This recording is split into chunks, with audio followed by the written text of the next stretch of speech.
നല്ല ക്വാളിറ്റി പറഞ്ഞാൽ ജർമ്മൻ ഷിപ്പേണ്ട മെയിലും ഫീമെയിലും പപ്പീസ് നമുക്ക് നിലവിൽ ഇപ്പൊ സ്റ്റോക്ക് ഉണ്ട്. വീട്ടിലേക്ക് ഗാർഡ് ഡോഗ് ആയിട്ടും വാച്ച് ഡോഗ് ആയിട്ടും നിങ്ങൾ ഒരു പപ്പീനെ നിങ്ങൾ നോക്കുന്നുണ്ടെങ്കിൽ നിങ്ങൾക്ക് ചൂസ് ചെയ്യാൻ പറ്റും നല്ലൊരു ബ്രീഡാണ് ജർമ്മൻ ഷിപ്പേഡ് പപ്പീസ്. ലേശം മെയിൻ്റെനൻസ് ഉണ്ടെങ്കിലും കുട്ടികൾക്കായാലും മുതിർന്ന ആൾക്കാർക്ക് എല്ലാം ഹാൻഡിൽ ചെയ്യാൻ പറ്റുന്ന ഒരു ബ്രീഡാണ് നമ്മുടെ ജർമ്മൻ ഷിപ്പേഡ്. ഇനി മെയിൻ്റെനൻസ് നിങ്ങൾക്ക് ഒട്ടും നോക്കാൻ പറ്റില്ല, നിങ്ങൾക്ക് ആ മീഡിയം കോട്ട് പപ്പീസ് ചെയ്യാൻ റെഡി ആക്കി തരാം, അല്ലെങ്കിൽ ഷോർട്ട് കോട്ട് പപ്പീസ് റെഡി ആക്കി തരാമെന്നാണ്. അതുകൊണ്ട് നിങ്ങൾക്ക് വല്ല മെയിൻ്റെനൻസ് പപ്പീസ് നോക്കാൻ എളുപ്പമായിരിക്കും. ലോങ് കോട്ട് പപ്പീസ് ആകുമ്പോൾ നമുക്ക് കുറച്ച് മെയിൻ്റെനൻസ് വേണം. അപ്പൊ മീഡിയം കോട്ടും ഷോർട്ട് കോട്ടൊക്കെ ആണെങ്കിൽ സുഖമായിട്ട് വളർത്താനും പറ്റും. ആവശ്യം സ്ഥലപരിധി വേണം. ചെറിയ ചെറിയ കോമ്പൗണ്ടുള്ള ആൾക്കാരൊക്കെ ജർമ്മൻ ഷിപ്പേഡ് പോലത്തെ പപ്പി ചൂസ് ചെയ്യാണ്ടിരിക്കുക.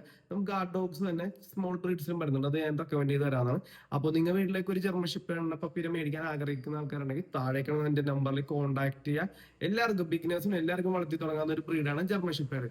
അതേപോലെ തന്നെ നിങ്ങൾ ഇപ്പോൾ ഈ വീഡിയോ അപ്ലോഡ് ചെയ്താണ് കാണണമെങ്കിൽ നാട്ടിൽ നിങ്ങൾക്ക് ഒരു വീട്ടിലേക്ക് ഒരു ജർമ്മൻ ഷിപ്പേഡ് പറയും മറ്റേത് ബ്രീഡ് നിങ്ങൾ ആഗ്രഹിക്കുന്നുണ്ടെങ്കിൽ നാട്ടിൽ എവിടെ സ്ഥലം എന്ന് പറഞ്ഞാൽ ഇന്ന് പറഞ്ഞാൽ നമുക്ക് നാളെ തന്നെ എത്തിച്ചു കൊടുക്കാനാണ്. കേരളത്തിലെ എല്ലാ ജില്ലയിലേക്കും നമുക്ക് ട്രാൻസ്പോർട്ടേഷൻ ഉണ്ട്. അതേപോലെ തന്നെ എറണാകുളത്തുള്ള ആൾക്കാർക്ക് നമ്മൾ home delivery plus cash on ഡെലിവറിയും ചെയ്ത് കൊടുക്കുന്നുണ്ട്. അപ്പോൾ നിങ്ങളുടെ ഫ്രണ്ട്സോ റിലേഷനിലൊക്കെ ആരെങ്കിലും നല്ലോട്ട് ജർമ്മൻ ഷിപ്പേഡ് പപ്പി, നല്ല super quality German shepherd puppy നിങ്ങൾ നോക്കുന്നുണ്ടെങ്കിൽ, ആരെങ്കിലും നോക്കുന്നുണ്ടെങ്കിൽ അവർക്ക് എന്റെ വീഡിയോ അല്ലെങ്കിൽ വാട്സാപ്പ് നമ്പർ ഷെയർ കൊടുക്കുക. ഇത്തരത്തിലുള്ള ഡോഗ് റിലേറ്റഡ് വീഡിയോ കാണാൻ വേണ്ടി നമ്മുടെ ചാനൽ കൂടി ഒന്ന് ജസ്റ്റ് സബ്സ്ക്രൈബ് ചെയ്യുക. ഓക്കെ.